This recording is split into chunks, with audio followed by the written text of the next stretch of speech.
Hello everyone. तो स्वागत है आपका एक बार फिर से हमारे प्रीव्यू शो में। आज हम प्रीव्यू करने वाले हैं मैच नंबर 24 राजस्थान और गुजरात जायंट्स के बीच में। ये मैच खेला जाएगा सवाई मानसिंह स्टेडियम जयपुर में, जहां पर गुजरात जाएगी और राजस्थान करेगी उनकी मेजबानी। मैं हूं वैशाली और मेरे साथ है चंद्रेश सर। बहुत बहुत शुक्रिया वैशाली जी, मुझे फिर एक बार आपसे बात करने का मौका मिल रहा है। कैसे हैं आप आज? सर एकदम बढ़िया हूं मैं, आप बताइए कैसे हैं? बहुत बढ़िया। ज़बरदस्त टूर्नामेंट चल रहा है और ये जो मुकाबला है जिसके बारे में बात करने वाले हैं वो भी एक बेहतरीन मुकाबला है। गुजरात जो पिछले 2 साल बढ़िया प्रदर्शन किया और दूसरी तरफ राजस्थान, जिनको रोकना मुश्किल ही नहीं नामुमकिन साबित हो रहा है। बिल्कुल ओनली अनबीटन टीम आप बोल सकते हैं, क्योंकि कोलकाता भी हार चुकी है। तो राजस्थान ही सिर्फ ऐसी ऐसी इकलौती टीम है जिन्होंने अभी तक हार का सामना नहीं किया है, चाहे वो उनका घर हो चाहे बाहर हो। वहीं अगर गुजरात का हम देखें तो थोड़ी सी उनकी गाड़ी डीरेल हुई है, पटरी से उतरी है। घर पे भी मात खाई, फिर बाहर दो आउटिंग्स पे भी मात खाई। तो हम शुरुआत करते हैं इस मुकाबले के बारे में बात करने के लिए। पहले बात करते हैं हम राजस्थान रॉयल्स की। ऐसा लगता है सब कुछ सही चल रहा है, संदीप शर्मा नहीं भी है तो भी सही चल रहा है, जॉस बटलर भी फॉर्म में आ चुके हैं। क्या कहना है सर आपको इस टीम के बारे में? बहुत ही वेल बैलेंस टीम है और बहुत बढ़िया तरीके से संजू सैमसन इस टीम को लीड कर रहे हैं। और मुझे लगता है कि उनकी और जॉस बटलर की जोड़ी सालों से बढ़िया रही है राजस्थान के लिए। एक सिर्फ मेरे ख्याल से एक चिंता की बात होगी कि यशस्वी जायसवाल ने अब तक उतने रन नहीं बनाए जितने बनाने चाहिए थे, बट बाकी जो गेंदबाज हैं सब जबरदस्त फॉर्म में हैं और एक वेल बैलेंस लाइनअप के तौर पर उभर कर आ रहे हैं। बिल्कुल यशस्वी जायसवाल का फॉर्म थोड़ा सा चिंताजनक हो सकता है। लेकिन एक तरीके से देखा जाए तो पॉजिटिव भी है कि राजस्थान को हमेशा टॉप हैवी साइड माना जाता था कि अगर टॉप थ्री अच्छा परफॉर्म करेंगे तो राजस्थान अच्छा चलेगी। लेकिन अभी तक ना जॉस बटलर की, मतलब इस शतक से पहले, ना जॉस बटलर का फॉर्म उतना सही था, ना ही यशस्वी अभी तक कर पाए। उसके बाद भी अगर वो मैचेस जीत रहे, तो अगर यशस्वी फॉर्म में आते हैं तो एक खतरनाक साइड साबित होगी। बिल्कुल, बहुत खतरनाक स्ट्राइक साबित होगी, पर सबसे बड़ी बात उनके लिए यह है कि जॉस बटलर फॉर्म में आ चुके हैं। पिछले मुकाबले में जबरदस्त शतक लगाया, उसके बदौलत जो है राजस्थान और ज़्यादा खुश होगी और महसूस करेंगे कि वो एक मजबूत स्थिति में उभरते जा रहे हैं।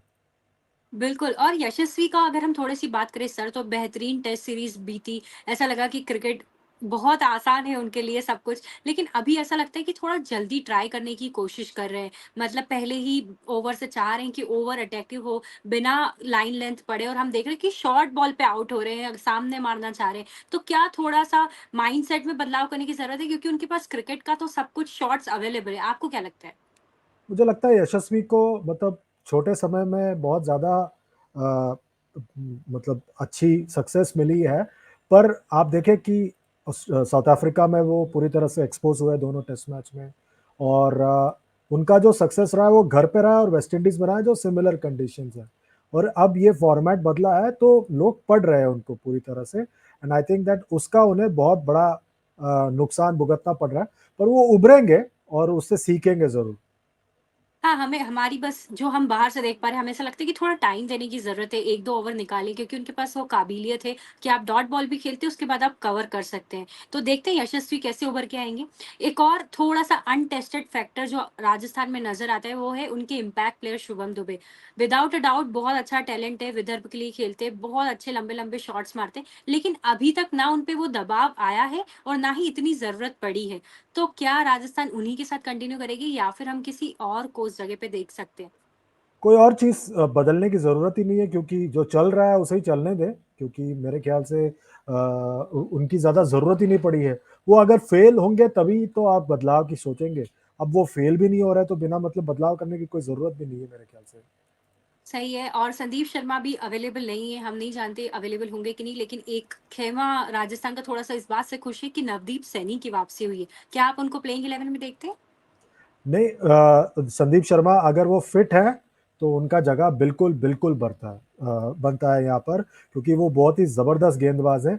मेरा तो मन कर रहा है कि कि अजीत अगरकर उनके चयन समिति उनको टी20 वर्ल्ड कप पे भी लेके जाए, क्योंकि वो परफेक्ट टी20 गेंदबाज हैं।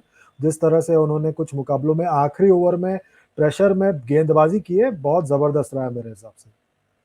और नवदीप सैनी, क्या लगता है आपको सर, जगह नहीं, पाएंगे? नवदीप सैनी ना, आई थिंक वो उनका वो वक्त चला गया है। उनको जब खिलाना चाहिए था, इंडिया ने खिलाना चाहिए था, तब उनको उन्होंने नेट बॉलर बना के बिगाड़ दिया और उसके बाद जो है वो उस नेट बॉलर के लेवल से अगले लेवल तक पहुँच नहीं पाए। अब हम बात कर रहे हैं मयंक यादव और उमरान मलिक की रफ्तार की, नवदीप सैनी भी 145, 150 तक आराम से डालते हैं, पर वो ग्रेजुएट ही नहीं कर पाए अगले लेवल पे। इसके अलावा प्लेइंग 11 में कोई बदलाव देखते हैं राजस्थान में? कोई ज़रूरत ही नहीं है, टीम अच्छा कर रही है, मतलब टॉप में चल रही है। कोई मतलब ऐसे बिना मतलब के बदलाव का उनको कोई फ़ायदा नहीं होगा मेरे ख़्याल से, और चूँकि घर पे वापस खेल रहे हैं तो फिर तो और भी ज़्यादा ज़रूरत नहीं होगा मेरे ख़्याल से। ठीक है सर, तो आप बता दीजिए आपके players to watch out for. मेरे लिए मेरे 3 प्लेयर युज़वेंद्र चहल हैं, उसके बाद मैं रियान पराग को बड़े गौर से देखना चाहूँगा और कप्तान संजू सैमसन को। ठीक है, इसी के साथ हम आगे बढ़ते हैं गुजरात टाइटंस की तरफ। जी हाँ, गुजरात टाइटंस जो थोड़ी-सी डिरेल हुई जैसे हमने बात करा, प्लेइंग 11 अभी तक सुदृढ़ नज़र नहीं आ रही है। डेविड मिलर के जाने के बाद थोड़ा-सा लग रहा है कि प्रेशर बहुत है। शुभमन गिल का वैसा फ़ॉर्म अभी तक निकल कर नहीं आया है। विजय शंकर को इतना बैकिंग मिला लेकिन अभी तक वो रंग में नहीं नज़र आए। अभिनव मनोहर, शाहरुख खान बाहर बैठ के वेट कर रहे हैं। क्या लगता है सर आपको बदलाव की तो ज़रूरत है? बिल्कुल ज़रूरत है और आई थिंक वक़्त आ चला है कि गुजरात टाइटन्स जो है कार्तिक त्यागी को उतारे मैदान पर। माज़ी में जो उनके साथ हुआ उनकी काफ़ी और बातें हैं जो मुझे सुनने में आया है, जिनकी वज़ह से वो क्रिकेट ज़्यादा उस लेवल पर खेले नहीं हैं 2-3 साल से। पर अब वक़्त तो चला है कि आप उनको उतारें मैदान पर और उनका पूरा-पूरा फ़ायदा उठाएँ। उसके अलावा मैं चाहता हूँ कि आप जोशुआ लिटल को मौका दें एक बार फिर, क्योंकि पिछले साल हमने देखा था किस तरह से उन्होंने गेंदबाज़ी की थी और मोहित शर्मा तो है ही वहाँ पर। ये 2-3 बदलाव है और आपने 2 नाम लिए थे अभिनव मनोहर और शाहरुख खान। मैं शुरुआत करूँगा शाहरुख खान के साथ, क्योंकि मुझे लगता है कि शाहरुख खान का वहाँ पर होना बहुत ज़्यादा ज़रूरी है और कुछ और अगर वो रिद्धिमान साहा पूरी तरह से फिट हो गए तो रिद्धिमान साहा को भी खेलना चाहिए। अगर रिद्धिमान साहा फिट नहीं है, मेरा नहीं ख्याल कि आप शरत के साथ जा सकते हैं, बहुत ज़्यादा अनुभव की कमी है। मैं मैथ्यू वेड को प्रेफ़र करूँगा अगर साहा पूरी तरह से फिट नहीं है तो। बिल्कुल जब उन्होंने ये डिसीज़न लास्ट मैच में भी लिया था कि केन विलियमसन को मौका दिया गया, तो थोड़ा-सा शॉकिंग लगा कि अगर मैथ्यू वेड फिट है, तो उन्हें मौका देना चाहिए क्योंकि आप डेविड मिलर का लाइक टू लाइक रिप्लेसमेंट ढूँढ रहे हैं। डेविड मिलर आपके लिए अवेलेबल नहीं है, बुरी तरीके से फँसी हुई नज़र आई। विजय शंकर के बारे में क्या कहना है सर आपका? विजय शंकर बहुत अनफॉर्चुनेट है, पिछले 2 साल उन्होंने ठीक प्रदर्शन किया था। इस साल उस लेवल पर प्रदर्शन नहीं आया है। पिछला मुकाबला उनके पास ज़बरदस्त मौका था कि वो जाके प्रदर्शन करें और अपने टीम को एक जीत दिलाएँ, पर वैसा हुआ नहीं और अब जो है दबाव उन पर ज़्यादा बढ़ गया है कि वो अपना जगह जस्टिफ़ाई करें इस लाइनअप में। बिल्कुल, तो इसी के साथ बता दीजिए players to watch out for. मेरे लिए मेरे player to watch out for Mohit Sharma, मुझे लगता है कि वो एक ज़बरदस्त खिलाड़ी है और I think he is fantastic T20 bowler. मेरे लिए तो ये टी20 वर्ल्ड कप जाने वाले हैं, अगर मैं चयन करता हूँ तो, पर मैं चयन करता नहीं हूँ। दूसरे खिलाड़ी जिन पर मेरी नज़र है वो है नूर अहमद, क्योंकि वो बहुत बढ़िया गेंदबाजी कर रहे हैं इस पूरे टूर्नामेंट में।